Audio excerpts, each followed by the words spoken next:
अस्सलाम वालेकुम and welcome to the fifth lecture of this Google ad series. आज की हमारी वीडियो का टॉपिक ऑफ डिस्कशन है ऑडियंस सेगमेंटेशन। हम देखेंगे कि हमारे पास कितनी टाइप्स ऑफ ऑडियंस अवेलेबल होती हैं गूगल एड्स के डैशबोर्ड के अंदर, और क्या बेस्ट प्रैक्टिसेस हैं कि हम बेस्ट तरीके के साथ उन ऑडियंस को अपनी कंपेन के अंदर ऐड कर सकें, उसको यूटिलाइज कर सकें ताकि हमारी कंपेन बेटर परफॉर्म करे और हम इसको ऑप्टिमाइज कर सकें। इसके साथ साथ मैं आपके साथ at the end of this video एक ट्रिक शेयर करूंगा कि आप किस तरीके से दूसरे अपने कंपेटिटर या दूसरी वेबसाइट के ऊपर से ऑडियंस टारगेट कर सकते हैं। कि फॉर एग्जांपल कि अगर एक स्पेसिफिक अमाउंट ऑफ ऑडियंस एक वेबसाइट पे जा रही है, तो आप किस तरीके से उसका डाटा निकाल सकते हैं कि इस वेबसाइट के ऊपर जो ऑडियंस जा रही है उनका क्या इंटरेस्ट है, वो किस टाइप के अंदर कैटेगरी के अंदर फॉलो करती हैं। तो at the end of the video वो भी आपके साथ शेयर करेंगे। तो सबसे पहले हम अपने गूगल एड्स के डैशबोर्ड में चलते हैं और देखते हैं कि ये ऑप्शन हमें कहाँ मिलेगी जहाँ पे हम ऑडियंस को ऐड कर सकें। गूगल एड्स के डैशबोर्ड में आते हैं तो हम अपने लोकेशन टारगेट करने के बाद, लोकेशन सेट करने के बाद हमारे पास ऑडियंस सेगमेंटेशन की ऑप्शन अवेलेबल होती है। तो हम इसके ड्रॉप डाउन पे क्लिक करते हैं तो ये हमारे पास ये स्क्रीन ओपन होती है। एक सर्च की ऑप्शन होती है, एक ब्राउज की ऑप्शन होती है। हम ब्राउज में जाते हैं तो हमारे पास कुछ ऑप्शंस अवेलेबल हैं जो कि डिटेल डेमोग्राफिक्स की बेसिस पे आप अपने ऑडियंस को टारगेट कर सकते हैं। अफिनिटी की बेस पे आप अपने ऑडियंस को टारगेट कर सकते हैं। इन market, similar segments and combined segments. तो बेसिकली ये सारी कैटेगरीज के अंदर हमारी ऑडियंस को कैटेगराइज किया गया होता है। तो हम एक एक टाइप्स को देखते हैं कि इसमें कौन कौन सी ऑडियंस अवेलेबल होती है। डिटेल डेमोग्राफिक्स, इसके अंदर आप अपनी ऑडियंस को इस तरीके से टारगेट करते हैं बेस्ड अपॉन देयर डाटा के वो किस एज ग्रुप के अंदर फॉल करती हैं, वो मैरिड हैं कि अनमैरिड हैं, वो एम्प्लॉयड या अनएम्प्लॉयड हैं, वो उनकी सैलरी क्या है, किस कैटेगरी के अंदर फॉल करते हैं। फॉर एग्जांपल जैसे हर कंट्री के अंदर सेंसस होते हैं और उसके अंदर एक डाटा होता है कि इस कंट्री के अंदर इतने परसेंट लोग मेल है, इतने फीमेल है, इतने परसेंट लोग इस कैटेगरी के अंदर फॉल करते हैं, इतने परसेंट लोग इस एज ग्रुप के अंदर फॉल करते हैं, इतने परसेंट लोग एम्प्लॉयड है, इतने परसेंट लोग अनएम्प्लॉयड है, इस इतने परसेंट लोगों के पास अपना घर है, ओनरशिप है, इतने लोग रेंट पे रहते हैं। ये सारी चीजें आ जाती हैं डिटेल डेमोग्राफिक्स के अंदर। तो हम इसके ऊपर क्लिक करते हैं तो हम पहले हमारे पास ऑप्शन थी पेरेंटल स्टेटस, कि वो पेरेंट्स हैं, ठीक है। उसके ऊपर हम कर सकते हैं कि कितने साल की उम्र के बच्चों के पेरेंट्स हैं, ठीक है। People of parents of infants, parents of toddlers, parents of pre schoolers. तो इसके अंदर फॉर एग्जांपल अगर आपकी कोई प्रोडक्ट है जो कि रिलेटेड टू चिल्ड्रंस हैं, तो ऑफ कोर्स आप बच्चों को ऐड नहीं दिखा सकते, आप उनके पेरेंट्स को ऐड दिखाएंगे। तो आप अगर आपकी जो प्रोडक्ट है वो लाइक 1 साल से लेकर 3 साल के बच्चों के लिए, तो आप ये पेरेंट्स ऑफ टोडलर की ऑप्शन को सेलेक्ट कर लेंगे। आगे पैकेट के अंदर उसने बताया भी हुआ कि इसके अंदर जो 1 साल से लेकर 3 साल के बच्चों के जो पेरेंट्स है ये उनकी कैटेगरी क्या है।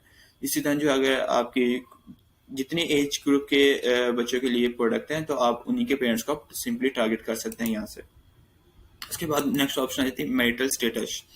मतलब क्या इसके अंदर नाम से पता चला गया है आपकी जो ऑडियंस है, आप सिंगल हैं या मैरिड हैं या रिलेशनशिप में है, तो यहाँ से आपके पास इनको टारगेट कर सकते हैं। इसी तरीके से एम्प्लॉयमेंट है कि आए कि आप स्मॉल एम्प्लॉयर हैं या लार्ज कंपनी के मालिक हैं, या इस तरीके से कर सकते हैं। ये आप जॉबलेस हैं तो इस तरीके से आप अपनी ऑडियंस को टारगेट कर सकते हैं। इस तरह यहाँ पे हमारे पास नेक्स्ट ऑप्शन थी एजुकेशन की बेसिस पे। तो इसके अंदर कैसे हम टारगेट कर सकते हैं। फॉर एग्जांपल आपने कोई थीसिस लिखा है या आर्टिकल लिखा है जो कि आप कॉलेज के स्टूडेंट्स को दिखाना चाहते हैं, तो आप इसको टारगेट कर सकते हैं। लेकिन अगर आपके टारगेट ऑडियंस बहुत एक्सपर्ट लेवल की है और कॉलेज के स्टूडेंट्स आपके आर्टिकल या थीसिस को नहीं समझ सकते, तो आप यहाँ से जाके हाई स्कूल ग्रेजुएट्स को टारगेट कर सकते हैं। बैचलर डिग्री जिनके पास है उनको टारगेट कर सकते हैं, एडवांस डिग्री वालों को भी आप टारगेट कर सकते हैं। तो ये सारी ऑप्शन हमारे पास अवेलेबल होते हैं इसके अंदर से। तो नेक्स्ट ऑप्शन आती है अफिनिटी ऑडियंस। इसके अंदर वो लोग होते हैं जिनका इंटरेस्ट एक स्पेसिफिक चीज से रिलेटेड होता है। फॉर एग्जाम्पल मेरा इंटरेस्ट अगर स्पोर्ट के अंदर है और मैं एक लॉन्ग पीरियड ऑफ टाइम तक किसी स्पोर्ट के मुतालिक सर्च करता रहता हूँ, फॉर एग्जाम्पल क्रिकेट हो गया, बैडमिंटन, फुटबॉल, इनसे रिलेटेड सर्च करता हूँ। मैं गूगल पे जाता हूँ, इनसे मुतालिक वीडियो देखता हूँ, इनसे मुतालिक ब्लॉग पढ़ता हूँ, आर्टिकल पढ़ता हूँ, तो मैं स्पोर्ट वाली कैटेगरी के अंदर फॉलो करना स्टार्ट हो जाऊंगा और जो मुझे एड्स शो होंगी वो इसी स्पोर्ट से रिलेटेड होंगी। तो देखते हैं अफिनिटी में हम टारगेट कर सकते हैं कि वो वाले लोग जिनका इंटरेस्ट बैंकिंग और फाइनेंस के अंदर है। अगर आप किसी बैंक के लिए ऐड चला रहे हैं तो आप जरूर इसी बैंकिंग और फाइनेंस को टारगेट करेंगे। इसी तरीके से अगर आपकी कोई कॉस्मेटिक्स के लिए या कोई ब्यूटी रिलेटेड प्रोडक्ट है तो आप उनको टारगेट करेंगे कि जो ब्यूटी से रिलेटेड आर्टिकल पढ़ते हों या उनका इंटरेस्ट ये हो, वीडियो देखते हो, तो आप ब्यूटी एंड वेलनेस की तरफ जाएंगे। इसी तरीके से अगर कोई है मीडिया इंटरटेनमेंट जो कि वीडियोस देखता है, इसी तरीके से उसके अंदर फॉलो करेगा इस कैटेगरीज के अंदर।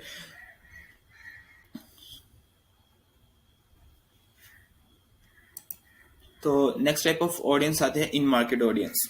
ये वो वाली ऑडियंस होती है जो कि actively looking for some product.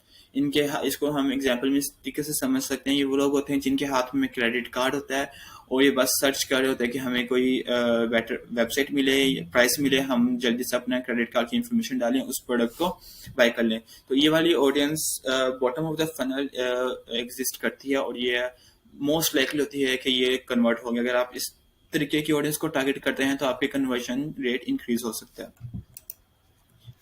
तो इसी में भी वही कि वो वाले ऑडियंस जो कि ये सर्च एप्पल और एक्सेसरीज से रिलेटेड कोई चीज़ सर्च कर रही हैं, उनको टारगेट करना। अब नेक्स्ट क्वेश्चन आता है कि हमें अब पता कैसे चलेगा कि ये वाकई सर्च कर रही हैं और ये परचेज करना चाह रही हैं।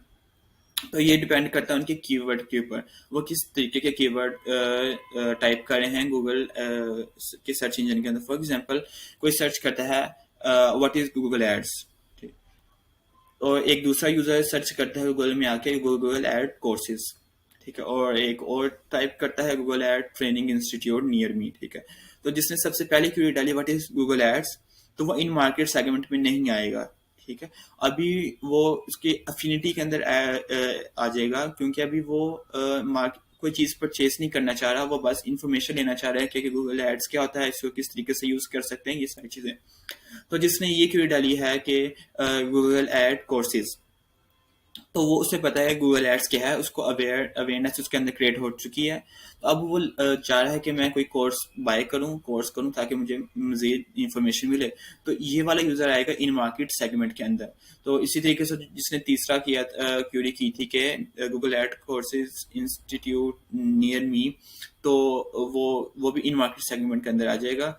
तो अगर आपके पास एड के अंदर आपने लोकेशन डाली हुई है तो मोस्ट लाइकली है कि वो आपको लोकेशन पे भी आने की कोशिश करेगा, या आप फोन नंबर है तो आपको कांटेक्ट लाजमी करेगा।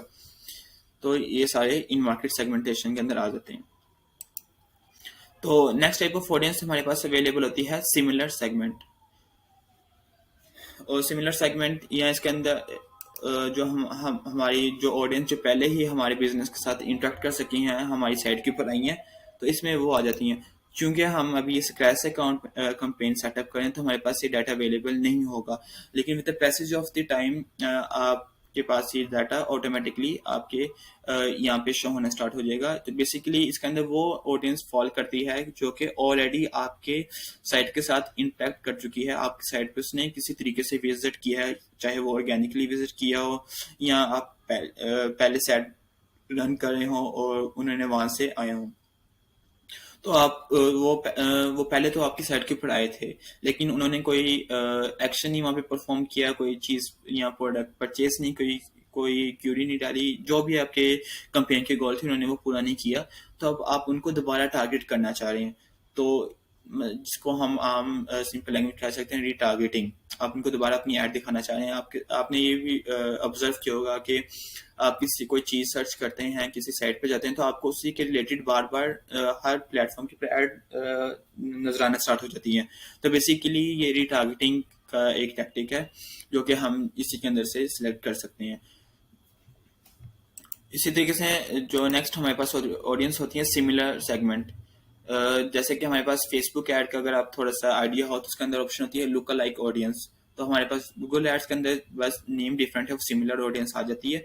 गूगल आपको ऑटोमेटिकली सजेस्ट करता है बेस्ड अपॉन द यूजर जो आपकी साइट्स के ऊपर आ रहे हैं कि इसी तरीके की ऑडियंस आपको बना के दे देता है कि ये वाली ऑडियंस भी वही है जो कि आपकी साइट के ऊपर जो ऑडियंस आई है, जो उनके इंटरेस्टेड है, वही ये वाली ऑडियंस का मैं आपको ग्रुप बता रहा हूँ, इनका भी वही इंटरेस्ट है, आप इनको भी टारगेट कर सकते हैं। बाकी कंबाइन सेगमेंट के अंदर आते हैं तो ये आप खुद क्रिएट करते हैं। फॉर एग्जांपल अभी तो आप इसको नहीं क्रिएट कर सकते हैं, मैं आपको इसका ओवरव्यू दे देता हूँ एक। ये आपकी साइट के ऊपर 10 to 20 पेजेस हैं। आप इसके अंदर ऑप्शन को यूज करके आप ये कर सकते हैं कि कोई किसने अगर मेरा पेज 1 पे गया है तो उसकी एक अलग ऑडियंस की कैटेगरी बन जाए। कोई मेरी वेबसाइट पे है वो उसने पेज 2 विजिट किया है तो पेज 2 के ऊपर जितने लोग आए हैं उनकी एक अलग से कैटेगरी बन जाएगी। इसी तरीके से कोई पेज 3 पे 4 पे आया है तो पेजेस वाइज आप इनको कैटेगराइज कर सकते हैं कि पेज 1 पे जो लोग आए हैं वो ये इतने हैं, जो पेज 2 पे आए हैं उनकी ऑडियंस की कैटेगरी इसके अंदर फॉल करते हैं। इस तरीके से आप उनको टारगेट कर सकते हैं।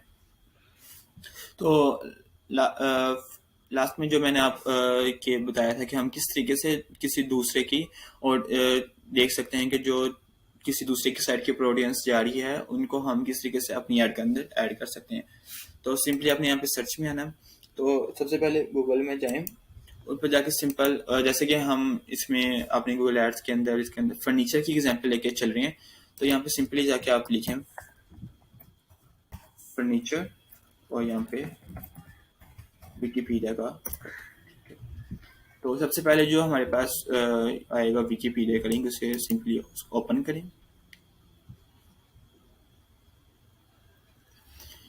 हमारे पास आर्टिकल ओपन होगा जो कि फर्नीचर से रिलेटेड है। ऑफ कोर्स इस आर्टिकल को वही लोग पढ़ेंगे कि जिसका इंटरेस्ट फर्नीचर के अंदर है या फर्नीचर को वो बाय करना चाह रही हैं, सारी चीज़ें करना चाह रहे हैं। ठीक है, तो हम सिंपली इसका यूआरएल कॉपी करेंगे, अपने गूगल एड्स के डैशबोर्ड में आएगा, यहाँ पे सिंपली आके पेस्ट कर देंगे। तो ऑटोमेटिकली उसने हमें दिखा दिया कि इस आर्टिकल के ऊपर जो लोग आए हैं उनका इंटरेस्ट ये है, आप इनको टारगेट कर सकते हैं। जैसे कि इन मार्केट सेगमेंट है, ये लोग किचन और डाइनिंग रूम के टेबल्स को टारगेट सर्च करें। अगर आपकी वेबसाइट के अंदर ये वाली कैटेगरी है और आप ये वाली प्रोडक्ट सेल करते हैं, आप उसको ऐड कर सकते हैं। लिविंग रूम से रिलेटेड जो फर्नीचर की प्रोडक्ट्स आ जाती है, आप अगर वो सेल करते हैं आप उसको टारगेट कर सकते हैं। ये सारी चीज़ें कर सकते हैं। इस तरीके से एक और एग्जांपल हम लेते हैं कि मैं यहाँ पे वापस आता हूँ। मैं यहाँ पे आप फेमस कोई वेबसाइट्स डालें, जैसे कि पिन इंटरेस्ट पे काफ़ी ज़्यादा ऑडियंस आती है वहाँ पे। मैंने खोलना, सिंपली मैं इसका यूआरएल कॉपी करता हूँ, यहाँ पे मैं डालता हूँ, यहाँ पे लाके इसका मैं यूआरएल डाल देता हूँ।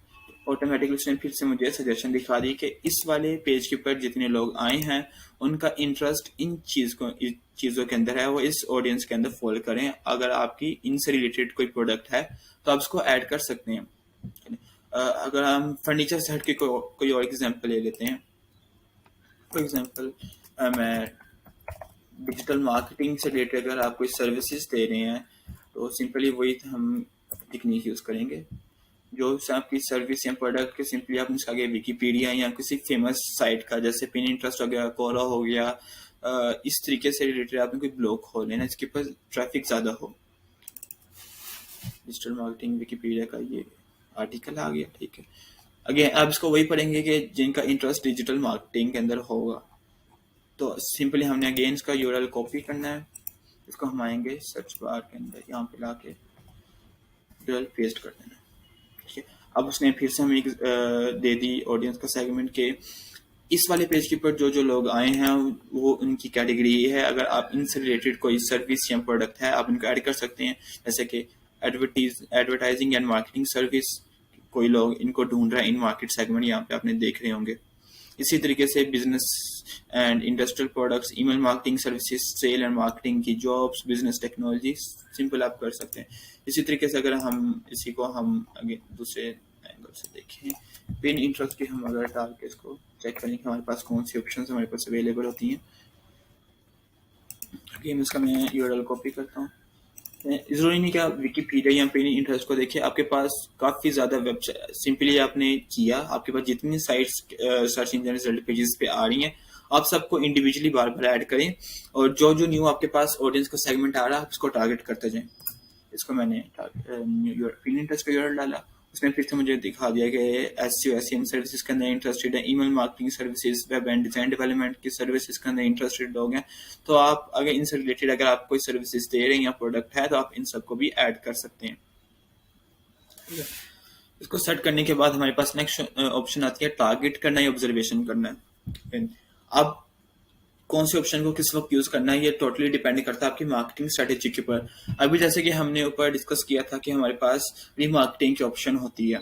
तो अगर आपकी स्ट्रेटेजी ये है कि आप रीमार्केट करने जा रहे हैं अपनी ऑलरेडी एग्जिस्टिंग ऑडियंस को, आप दोबारा उन्हीं को ऐड दिखाना चाह रहे हैं, तो आप सिंपली टारगेटिंग पे करेंगे कि सिर्फ मुझे अपनी ऐड सिर्फ इन्हीं लोगों को दिखानी है कि जो कि मेरे साइड पे आ चुके हैं, मुझे इसके अलावा किसी और को नहीं दिखानी। तो आप ये टारगेटिंग वाला ऑप्शन चूज करेंगे। टारगेटिंग के अंदर बेसिकली ये होता है कि ये सिर्फ गूगल एड्स बाउंड हो जाता है कि सिर्फ उन्हीं लोगों को दिखानी है, ऐड दिखानी है कि जिनको आप यहाँ से ऐड कर चुके हैं अपनी ऑडियंस के अंदर।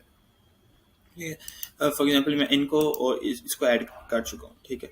तो अब जो मेरी ऐड जो मैं क्रिएट करने जा रहा हूँ वो सिर्फ इन्हीं लोगों जो इस कैटेगरी के अंदर ऑडियंस फॉलो करते सिर्फ इन्हीं को होगी। इसके मुतालिक आप कोई भी यूजर इसके अलावा मेरा चाहे कीवर्ड भी सर्च करता रहे लेकिन उनका इंटरेस्ट इनके अंदर नहीं है तो उसको मेरी ऐड शो नहीं होगी अगर आप ये टारगेटिंग वाला ऑप्शन चूज कर लेते हैं।